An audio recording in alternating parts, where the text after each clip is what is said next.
আসসালামু আলাইকুম। Ramzan special hotel স্টাইলে পারফেক্ট বুন্দিয়া রেসিপি আজকে আপনাদের সাথে শেয়ার করব। শুধুমাত্র 1 কাপ বেসন দিয়ে কতটা পরিমাণ বুন্দিয়া বানিয়ে ফেলেছি তা আজকে আপনাদের সাথে শেয়ার করব এবং খুব অল্প সময়ের মাধ্যমে রসালো বুন্দিয়া বানাতে পারবেন। তাহলে পুরো ভিডিওটা দেখবেন আর অবশ্যই চ্যানেলটা সাবস্ক্রাইব করবেন। এখানে আমি প্রথমে বুন্দিয়ার ডোটা তৈরি করে নিব। আর এটাকে আমি ছেলে নেওয়ার জন্য এখানে আমি চালনি নিয়েছি আর 1 কাপ পরিমাণ বেসন দিয়ে দিয়েছি। ছেলে নিতে হবে যাতে কোনো রকম লাম্পস না থাকে। একদম সুন্দরভাবে সময় ধরে একদম ছেলে নিয়েছি। দেখতে পাচ্ছেন কতটা চাকা চাকা রয়েছে। দেখুন এখন আপনারা অবশ্যই ছেলে নেবেন। এখন আমি এটাকে ডোটা তৈরি করে নিব, তাই এখানে দিয়ে দিব। এখন আমি এখানে দিয়ে দিচ্ছি মেজারমেন্ট কাপে 1/2 কাপের মতো পানিটা দিয়ে আমি সুন্দরভাবে মিশিয়ে নিচ্ছি। যতক্ষণ পর্যন্ত ভালোভাবে মিশাতে হবে, কোনো রকম চাকা ভাব থাকা যাবে না, একদম পানির সাথে সুন্দরভাবে মিশে যাবে। আর আপনারা যে পরিমাণ বানাবেন ওই পরিমাণ অনুযায়ী পানিটা দিয়ে দিবেন। এখন আমি সময় ধরে একদম নেড়ে ছেড়ে মিশিয়ে নিচ্ছি। আর এখন দিয়ে দিব এখানে বেকিং পাউডার, আপনারা বেকিং সোডাও ইউজ করতে পারেন। এখন আবারও সুন্দরভাবে মিশিয়ে নিব।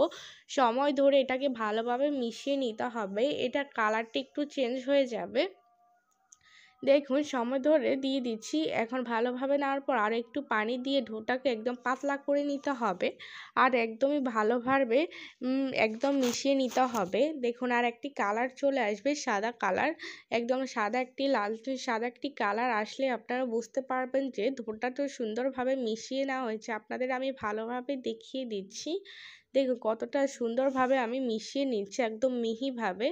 দেখুন কতটা সফট হয়ে গিয়েছে, দেখতেই পাচ্ছেন, তখনই বুঝতে পারবেন যে এটা তৈরি হয়ে গিয়েছে আর কালারটা একটু সাদা হয়ে এসেছে। এখন আমি প্রায় আধা ঘন্টার জন্য রেস্টে রেখে দিলাম। আধা ঘন্টা পর চলে এসেছি। দেখুন সুন্দরভাবে একদম এটাকে তৈরি হয়ে গিয়েছে মসৃণ। জাস্ট দেখুন কোনো রকম পানি দেখা যাচ্ছে না, এতটা সুন্দরভাবে আমি এই বুন্দিয়ার ডোটা তৈরি করে নিয়েছি। এখন আপনারা কিভাবে এটাকে আলাদা করে নিচ্ছি আপনাদের দেখিয়ে দেব। ডোটা কিভাবে আপনারা বুঝতে পারবেন যে একদম পারফেক্টভাবে হয়ে গিয়েছে। তার আগে আমি এখানে একটা অরেঞ্জ ফুড কালার দিয়ে দিলাম। এখানে আমি পরিমাণ মতো ফুড কালারটা দিয়ে একদম গোলাপি কালার করে নিয়েছি, পিঙ্ক কালার করে নিয়েছি। আপনারা পছন্দের কালার অনুযায়ী এটা কালার করে নেবেন। দেখুন এখানে আমি পরিমাণ মতো ডোটা নিয়ে নিয়েছি আর একটি পাশে রেখে দিলাম। আর এখানে হাতের আঙ্গুলের মাথায় অল্প পরিমাণে ডোটা লাগিয়ে পানির মধ্যে দিয়ে দিব। পানির মধ্যে যে ডোটা পড়বে ওটা উপরে উঠে আসলেই বুঝতে পারবেন যে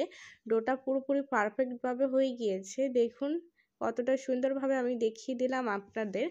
এখন আমি চুলায় তেল বসিয়ে দিয়েছি। চুলায় তেল বসিয়ে গরম করে নিতে হবে, তার আগে চেক করে নেবেন। দেখুন হাতের মাথায় এভাবে ফেলে দিলে এটা উপরের দিকে চলে আসলেই বুঝতে পারবেন যে একদম তেলের মধ্যে দিলে এটা পারফেক্টভাবে হয়ে যাবে।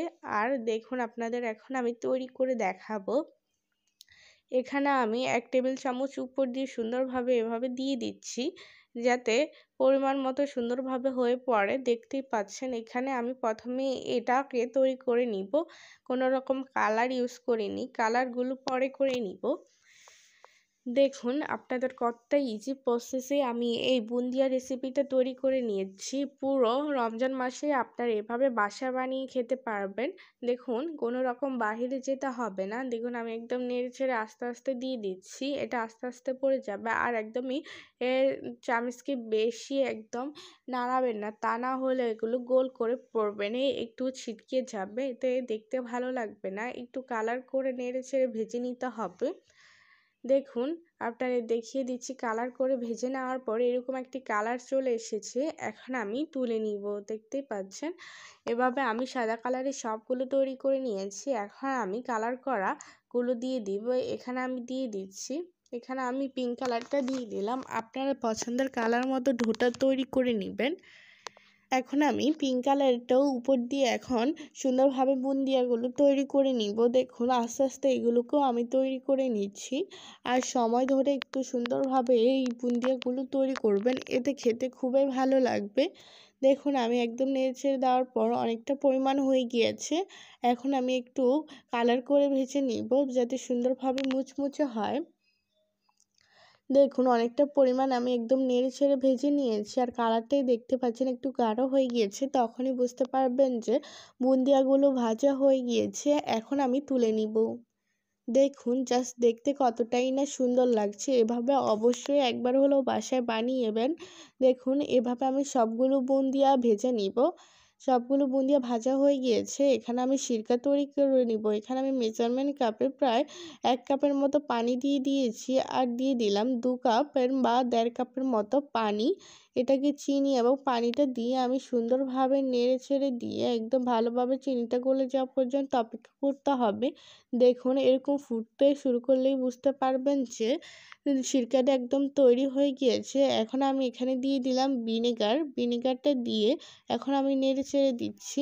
ভিনেগারটা দেওয়ার কারণ হচ্ছে এতে সিরকাটা আঠালো হয়ে যাবে না, এরকম থাকবে, তাই আমি ভিনেগারটা দিয়েছি। আর দেখতে পাচ্ছেন এগুলো কতটা মুচমুচে হয়েছে। এভাবে আমি সবগুলো বুন্দিয়া তৈরি করে নিয়েছি। এখন আমি সিরকাটার মধ্যে দিয়ে দিব।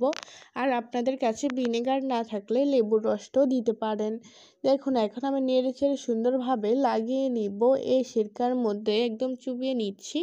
এটাকে আপনারা ভালোভাবে একদম দিবেন যাতে সিরকাটা সুন্দরভাবে হয়ে যায়, এর মধ্যে সুন্দরভাবে ঢুকে, এতে খেতে খুবই ভালো লাগবে। এখন আমি সুন্দরভাবে এটাকে নেড়ে চেড়ে দেওয়ার পর ঢাকনাটা দিয়ে দিব।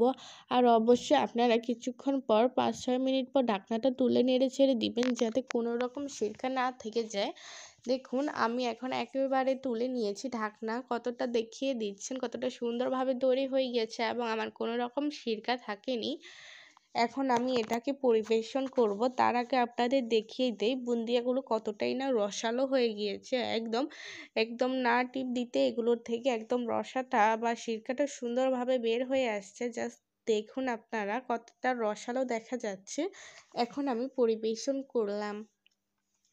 দেখুন জাস্ট দেখতে কতটাই না লোভনীয় লাগছে। মাশাআল্লাহ খেতে খুবই ভালো লেগেছে। যদি রেসিপিটা ভালো লাগে অবশ্যই চ্যানেলটা সাবস্ক্রাইব করবেন। পাশে থাকা বেল আইকনটি ক্লিক করে রাখবেন। ভালো থাকবেন, সুস্থ থাকবেন আর আমার পাশে অবশ্যই থাকবেন। আল্লাহ হাফেজ।